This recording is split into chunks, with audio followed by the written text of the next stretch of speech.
A Lampedusa le motovedette sono tornate a scaldare i motori dopo mesi, 3 balconi in 3 giorni, tutti provenienti dalla Tunisia. Così il centro di accoglienza di Contrada Imbriacola è ancora in attività e stracolmo di migranti, ben oltre la sua capienza, nonostante il Viminale un paio di mesi fa ne avesse ordinato la chiusura. C'è una nuova mutazione nelle dinamiche migratorie verso l'Italia, sono tornati i tunisini, si è riaperta la rotta tra le coste della Tunisia e Lampedusa. E non lo dicono solo i barconi intercettati dalla Guardia Costiera negli ultimi giorni, ma innanzitutto i numeri del Viminale, che a fronte di una diminuzione dell'85% dei flussi dalla Libia, contano invece un aumento considerevole di quelli dalla Tunisia, balzata in vetta alle classifiche dei paesi d'origine dei migranti sbarcati in Italia nei primi mesi del 2018. Sono più di 2000, praticamente 1 su 5, il triplo dei nigeriani. Un numero che va letto per difetto se si considera che buona parte di chi arriva dalla Tunisia spesso si dilegua appena messo piede a terra. Sono i cosiddetti sbarchi fantasma, testimoniati da decine di imbarcazioni spiaggiate sulle coste dell'Agrigentino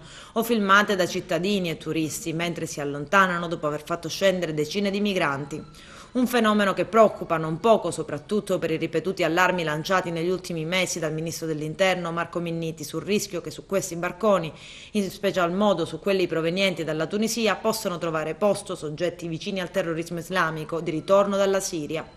Dalla Tunisia, come ha ribadito una recente inchiesta della Procura di Palermo, arrivano potenti gommoni che in meno di 3 ore portano in Sicilia chi è disposto a pagare cifre consistenti. È ancora un fenomeno che preoccupa anche amministratori locali, per la particolare natura dei migranti tunisini poco propensi a rispettare le regole dell'accoglienza, particolarmente violenti e disposti a tutto pur di dileguarsi, sapendo bene che essendo considerati migranti economici e provenendo da un paese con il quale l'Italia ha stretto un accordo per i rimpatri, rischiano fortemente di essere rispediti indietro.